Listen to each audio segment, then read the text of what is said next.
Hello मित्रों, मैं अर्जुन एक बार फिर से स्वागत करता हूं आप सभी का हमारे यूट्यूब चैनल पर।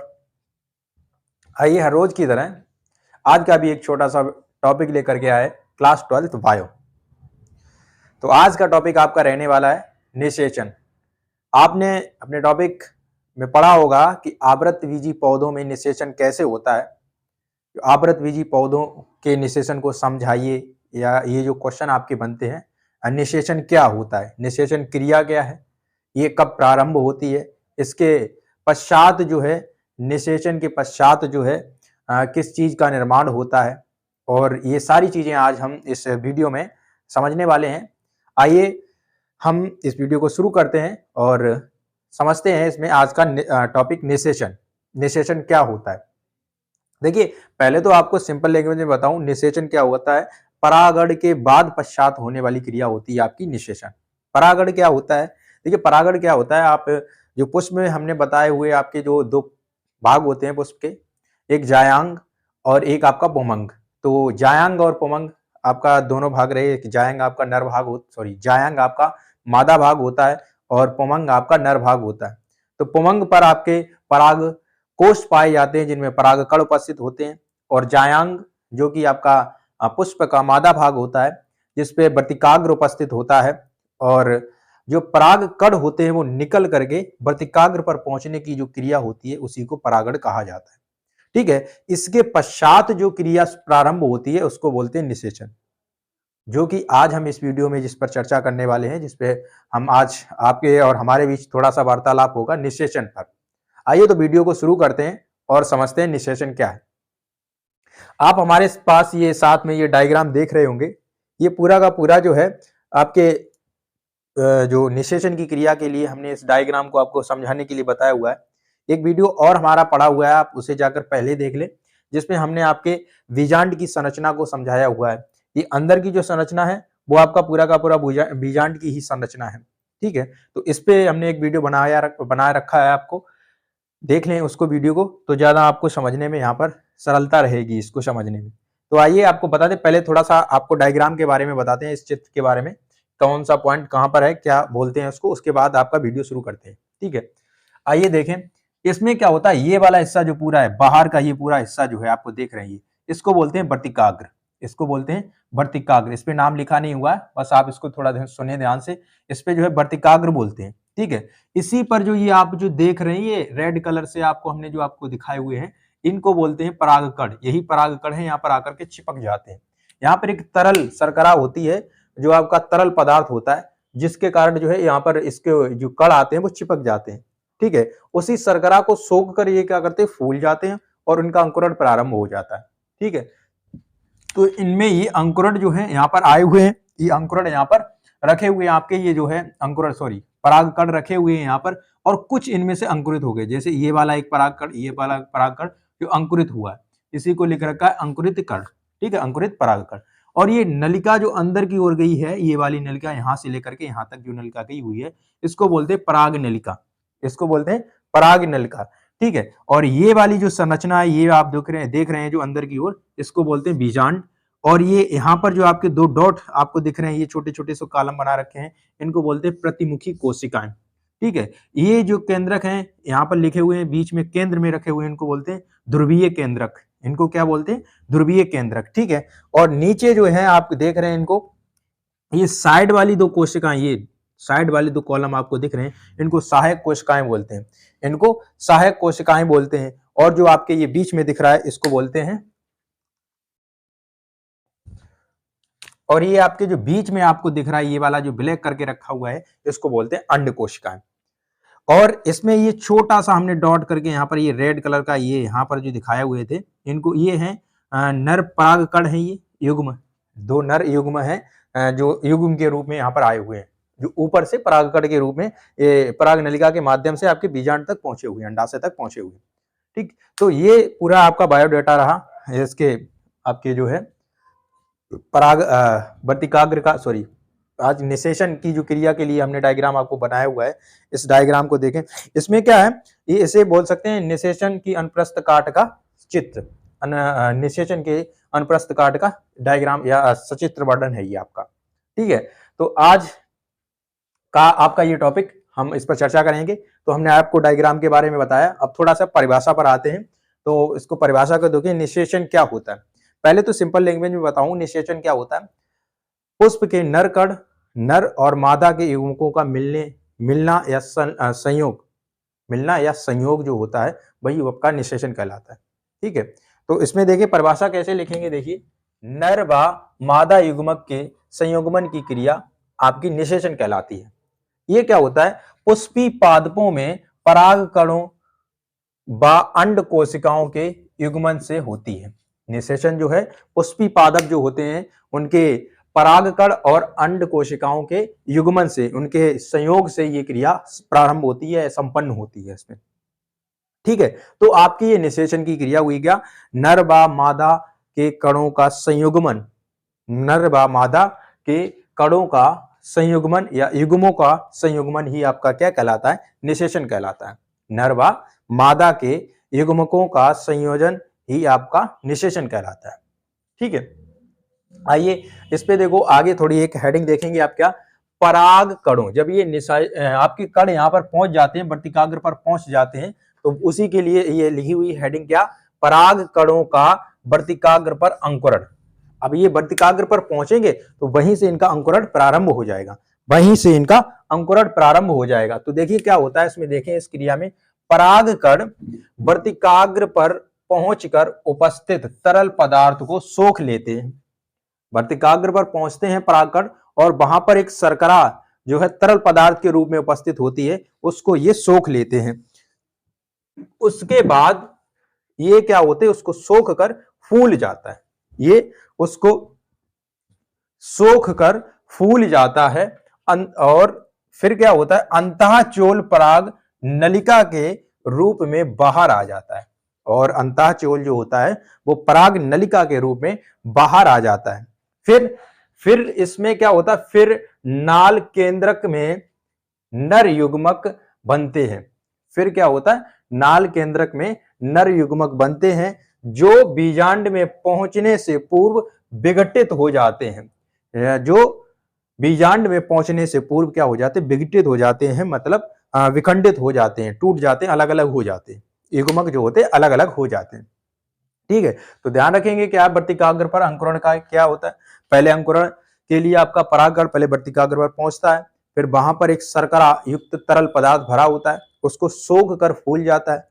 फूलने के बाद क्या होता है कि जो अंतःचोल होता है, उसका अंतःचोल वो पराग नलिका के रूप में बाहर आ जाता है। जैसे ये वाला जो देख रहे हैं आप, ये वाला जो पराग नलिका के रूप में बाहर आ जाता है। फिर क्या होता है, ये केंद्रक में नर युग्मक बनाते हैं, ये केंद्रक में नर युग्मक बनाते हैं और जो बीजांड में पहुंचने से पूर्व अलग अलग हो जाते हैं, विघटित हो जाते हैं। यहां पर जो दिखा रखा है हमने, वो बीजांड में पहुंचने से पूर्व क्या होते हैं, विघटित हो जाते हैं, अलग अलग हो जाते हैं। ठीक है, अब यहां पहुंचने के बाद आगे क्या क्रिया शुरू होगी वो देखिए आप इसे। आगे क्या क्रिया शुरू होगी, पराग नलिका का बीजांड में प्रवेश। और ये जो पराग नलिका आई है इसका बीजांड में प्रवेश कैसे होता है उसके बारे में इसमें बात करेंगे। ठीक है, तो देखेंगे क्या, अधिकांश जो आवृतबीजी पौधे होते हैं उसमें ये क्रिया आपको देखने को मिलेगी। इस तरीके का जो है पराग नलिका का जो है आपके बीजांड में प्रवेश होता है। ठीक है, तो देखेंगे अधिकांश आपके क्या होते हैं, आवृतबीजी पौधों में ये वर्तिकाग्र से बीजांड में पहुंचते हैं। जो परागकण होते हैं वो अधिकांश आवृतबीजी पौधों में क्या होता है, वर्तिकाग्र से बीजांड में पहुंचते हैं और इसी समय जनन केंद्रक दो भागों में बंट जाता है। और क्या होता है, दो भागों में बंटता है। इसी समय क्या होता है, जनन केंद्रक दो भागों में बंट जाता है। और ये जो वर्तिकाग्र जो है, पराग नलिका जो है आपकी, अंडाशय में पहुंचने के दो तीन तरीके होते हैं। जब ये क्या होता है, अंडाशय में बीजांड द्वार द्वारा प्रवेश करती है, जब ये अंडाशय में बीजांड द्वार द्वारा प्रवेश करती है तो इसको अंडद्वारी प्रवेश कहा जाता है। इसको अंडद्वारी प्रवेश कहा जाता है। और जब ये निभाग द्वारा प्रवेश करती है, जब ये निभाग द्वारा प्रवेश करती है तो इसको निभागी प्रवेश कहा जाता है। तो इसको निभागी प्रवेश कहा जाता है। और जब ये जो है अध्यावरण, इसके ऊपर बना हुआ जो आवरण होता है, जब इसके ऊपर बने हुए आवरण को तोड़कर ये अंडाशय में प्रवेश करती है, जब इसको तोड़ करके जो है अध्यावरण को तोड़ करके अंडाशय में प्रवेश करती है, तो इसे मध्य प्रवेश कहा जाता है। तो इसे मध्य प्रवेश कहा जाता है। तो ये आपके जो है पराग नलिका में बीजांड में प्रवेश करने की जो क्रियाएं हैं वो हमने 3 तरीके से आपको बताई हुई। क्या? एक तो अंडद्वारी प्रवेश, जिसमें क्या होता है, बीजांड द्वार द्वारा ये जो है आपकी पराग नलिका बीजांड में प्रवेश करती है। और दूसरा निभागी प्रवेश, ये निभाग द्वारा जो है आपके बीजांड में प्रवेश करती है। तीसरा मध्य प्रवेश, प्रवेश, इसमें क्या होता है, आपकी पराग नलिका क्या होता है कि अध्यावरण, उसके ऊपर का जो आवरण होता है उसे तोड़ करके आपके बीजांड में प्रवेश करती है, तो उसको बोलते हैं मध्य प्रवेश, उसको बोलते हैं मध्य प्रवेश बोला जाता है। ठीक है, इसी प्रकार से अब आप देखेंगे इसके आगे की प्रोसेस, प्रवेश होने के बाद जो भ्रूण इसमें बनता है, भ्रूण में ये परिवर्तित होता है। तो आइए उस पर बात करते हैं, उसको भ्रूण में परिवर्तित होता है जो किस तरीके से, उस पर आइए उस पर बात करते हैं। हाँ, अगर आप इसका स्क्रीनशॉट लेना चाहें तो ले सकते हैं, मैं थोड़ी देर के लिए साइड होता हूं, उसके बाद इसको रफ करता हूं।